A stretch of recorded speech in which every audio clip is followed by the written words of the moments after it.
Terbongkar sudah siapa sebetulnya Ahmad Kosinudin, pengacara Roy Suryo CS, yang tampil paling depan kalau membela Roy Suryo CS, yang paling depan soal adili Jokowi, yang paling depan soal pemakzulan Wapres Gibran, dan yang selalu menggiring opini agar masyarakat tidak percaya dengan pemerintahan Prabowo Gibran. Pertanyaannya, siapa sebetulnya Ahmad Kosinudin ini? Sampai seberani ini, senekat ini, siapa sebetulnya di balik Kosinudin ini dan apa tujuannya?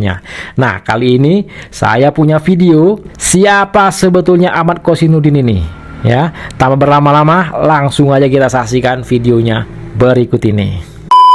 Untuk membahas proposal khilafah, ajaran Islam yang agung yang akan menyelamatkan bangsa Indonesia bahkan dunia. Ini lebih baik sekali kalau Kementerian Koordinator Bidang Politik, Hukum dan Keamanan bisa menginisiasi agenda itu. Nanti Kiai Mikdad siap ya menjadi salah satu narasumber ya. Ustadz Irwan juga siap ya. Insya Allah saya juga siap untuk menjadi salah satu narasumber kalau diadakan simposium nasional untuk membahas urgensi penegakan khilafah atau membahas proposal khilafah.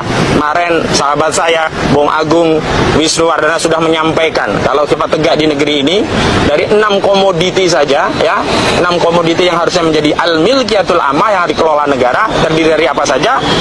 Terdiri dari hutan, hasil laut, kemudian tambang itu ada emas, nikel, batu bara, itu penghasilannya itu sampai kalau dihitung setahun itu 4.000 sekian triliun. Padahal APBN negara kita cuma 2.000 triliun. Artinya setiap tahun kita surplus 2.000 triliun. Itu baru 6 komoditi. Belum lagi al-milkiyatul ammah yang lainnya. Belum harta kharas, fai, ghanimah, usur. Belum pengelolaan zakat. Walaupun nanti zakat kan diatur dalam pos tersendiri. Karena pelakuan zakat itu hanya bisa didistribusikan kepada 8 anak. Tidak boleh untuk proyek infrastruktur, pelayanan publik, tidak boleh. Karena sudah dibatasi innamas shadaqatu lil fuqara'i ila akhiri. Itu yang bisa saya sampaikan dan mudah-mudahan ini menjadi pemantik silaturahmi.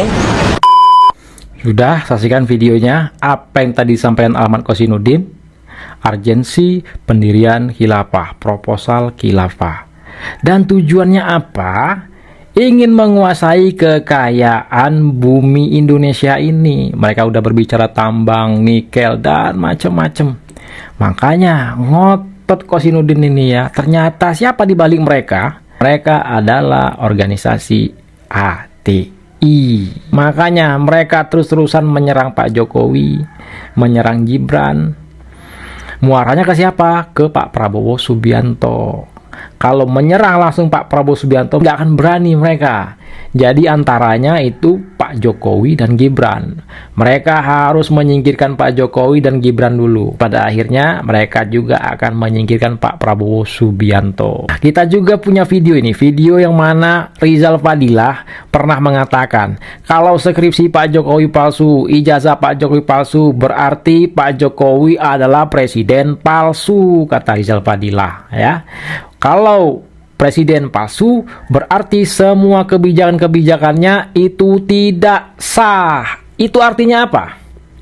Kalau kebijakan Pak Jokowi itu tidak sah, artinya organisasi-organisasi yang pernah dibubarkan di zaman Pak Jokowi, di era Pak Jokowi itu berarti tidak sah.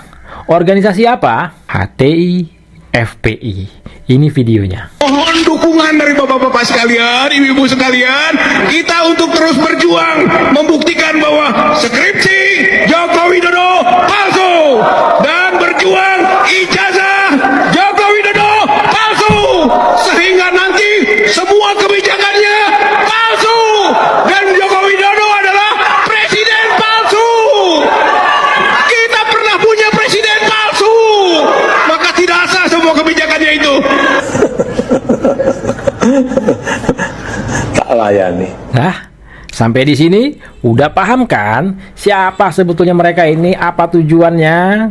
Bahkan mereka akan mengerahkan massa apabila Roy Suryo CS itu jadi tersangka dan dipenjara. Nih, ya, kita saksikan videonya. Lagi bahwa kami para pembela para terlapor ini insya Allah akan solid dan siap di garda terdepan untuk melakukan pembelaan secara hukum, insya Allah. Secara hukum. Dan saat ini juga kita sudah melakukan konsolidasi kepada Habibana Imam besar kami Habib Rizik Syihab.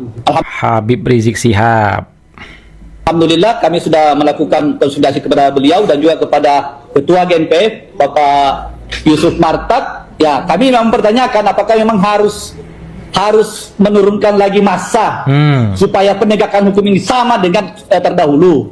Beliau menyampaikan bahwa beliau masih menghargai presiden kita Bapak Prabowo Subianto, ya, kita masih menghargai, jadi kita masih melihat niat baiknya bagaimana proses ini dibuka betul-betul sesuai dengan jalur yang benar gitu loh. Ya, jangan gampang nangkepin orang, jangan gampang mentersangkakan orang sebagaimana apa yang dilakukan terdahulu.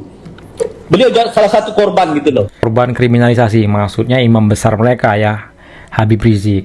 Mereka mengancam akan menurunkan massa jika Roy CS dan teman-teman di penjara. Nah, bagi mereka ini yang bilang-bilang teriak-teriak soal Roy Suryo CS itu dikriminalisasi, Pak Jokowi yang melaporkan rakyatnya, kita putar juga nih video lama Pak SBY. Pak SBY melaporkan orang yang telah memfitnah beliau. Itu tak hanya satu orang tuh dilaporkan oleh Pak SBY. Pak Jokowi melaporkan orang yang sudah memfitnahnya. Itu pun Pak Jokowi sudah nggak menjabat sebagai presiden lagi, udah menjadi rakyat biasa. Mereka ribut. Kenapa hanya Pak Jokowi yang mereka ributin? Ini kita putar nih video lama Pak SBY yang pernah melaporkan orang yang telah memfitnah beliau. Saya sebagai warga negara yang mentaati hukum, tetapi juga ingin mencari keadilan. Mencari keadilan nih, Pak SBY ya. Secara resmi, hari ini saya mengadukan Saudara Firman Wijaya yang saya nilai telah melakukan fitnah dan mencemarkan nama baik saya berkaitan dengan permasalahan IKTP. Mana Roy Suryo CS yang katanya dikriminalisasi? Hah? Mana gerombol-gerombol yang teriak-teriak yang katanya presiden kok tega mau memenjarakan rakyatnya? Itu Pak SBY. Pak SBY dipitnah langsung dilaporin sama Pak SBY. Yang dilaporkan Pak SBY itu bukan hanya satu orang ya, lebih dari satu tuh. Lebih dari satu. Nah, sekarang yang dilaporkan Pak Jokowi itu bukan orang tapi peristiwa. Setelah dilakukan penyelidikan oleh pihak kepolisian, peristiwa tersebut terbukti ada tindak pidana pencemaran nama baik ya. Sekarang salah Pak Jokowi di mana? Kok bisa-bisanya dibilang Pak Jokowi mengkriminalisasi? Gimana ini teman-teman?